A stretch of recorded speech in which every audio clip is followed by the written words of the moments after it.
1944, and on the Eastern Front, Hitler's forces were being pushed back towards the German border.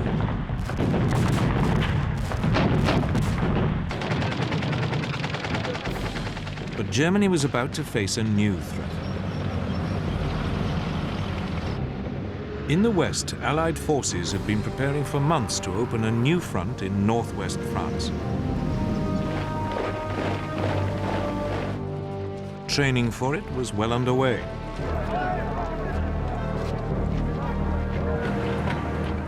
But it was an attack Hitler had long been expecting. His problem was knowing when, and above all where, it would come. The stage was set for one of the greatest battles of World War II, D-Day, the Allied landings along the Normandy coast of France.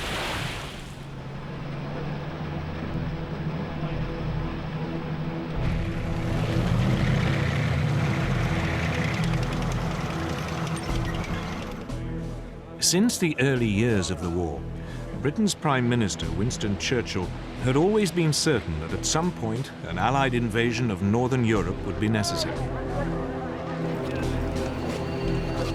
The only questions were when, where, and how. To test the waters, British forces had already mounted a number of practice operations.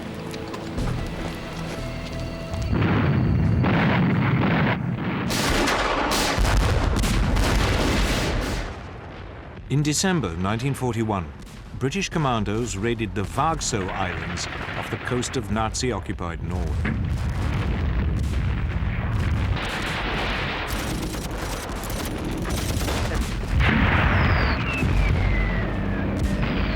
It was an attempt to probe German defenses and tie down Hitler's troops in the north.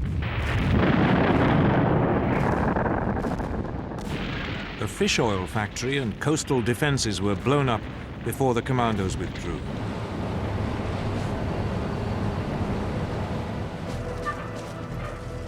Eight months later, Canadian and British troops were sent in to mount a more ambitious raid on the French port of Dieppe. It too was designed to test the defenses and also to provide combat experience for the Canadians. But this time, it was a catastrophe.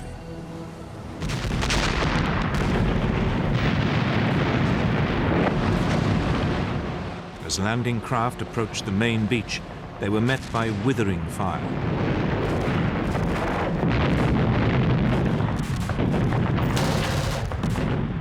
Those troops that made it ashore were immediately pinned down.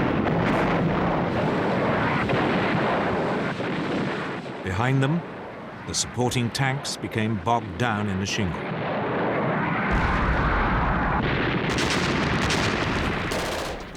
Few managed to scale the sea wall.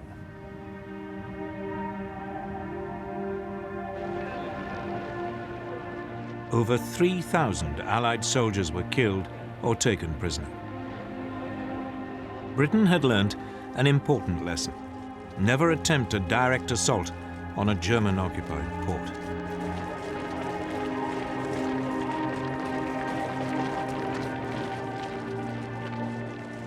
Equally importantly, the Dieppe disaster reinforced the British view that an invasion of Europe could not be rushed. Churchill understood it would require careful planning. Eventually, in April 1943, at an Allied conference in Washington, Churchill and the US President Franklin Roosevelt agreed upon a date.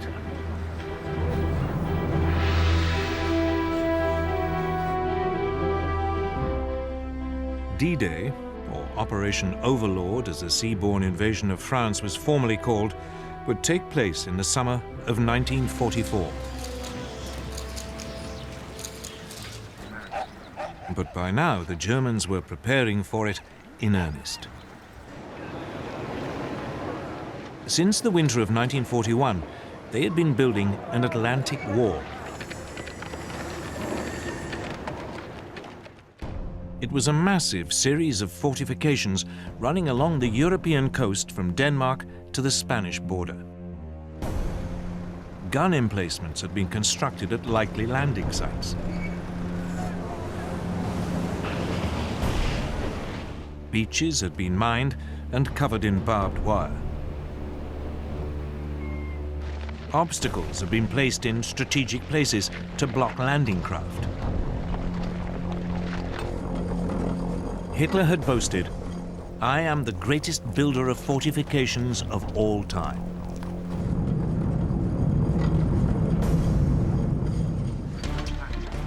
In the summer of 1942, in the wake of the Dieppe attack, work on the Atlantic Wall had been stepped up.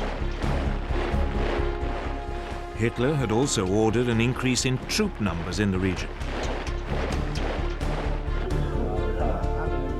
The German overall commander in the west, Field Marshal Gerd von Rundstedt, had been given 15 further divisions.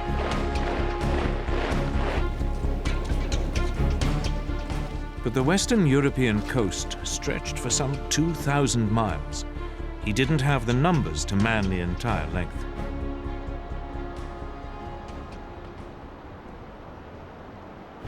Von Rundstedt faced a difficult decision. Where should he position his overstretched forces to maximize their effect? The question led to bitter arguments inside the German leadership. Von Rundstedt proposed holding a large force of panzers in reserve northwest of Paris. He could then send it in against an invasion once he knew where it was happening.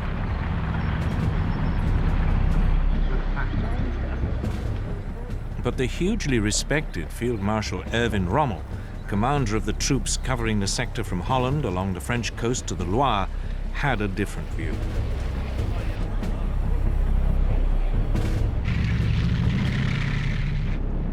Rommel's concern was Allied air power. He'd seen it firsthand when he'd fought the British in North Africa, and it had left a profound impression. He feared that any counterattack would be broken up by Allied aircraft long before it could go into action.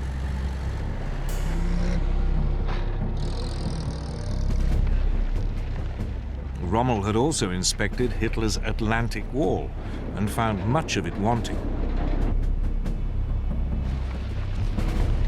It had forced him to the conclusion that the best place to position the panzers was as close as possible to the most likely landing sites.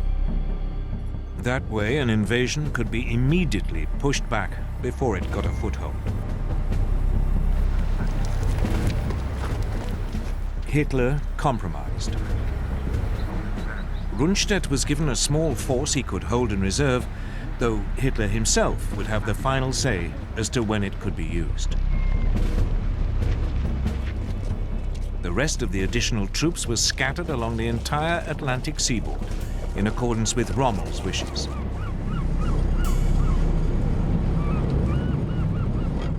It would turn out to be the worst of all the solutions.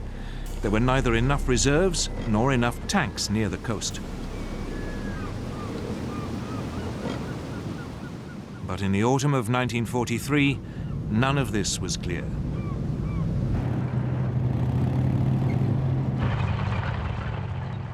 In Britain, the Allied planners were also grappling with the problem of location. Where was the best place to land? Their chief planner, General Frederick Morgan, quickly realized there were two principal options: the Pas-de-Calais and Normandy. The Pas-de-Calais was clearly the favorite. It offered the shortest sea crossing, and it offered the shortest and most direct way to Germany. But it was also the most obvious route, and Morgan was sure the Germans were expecting it.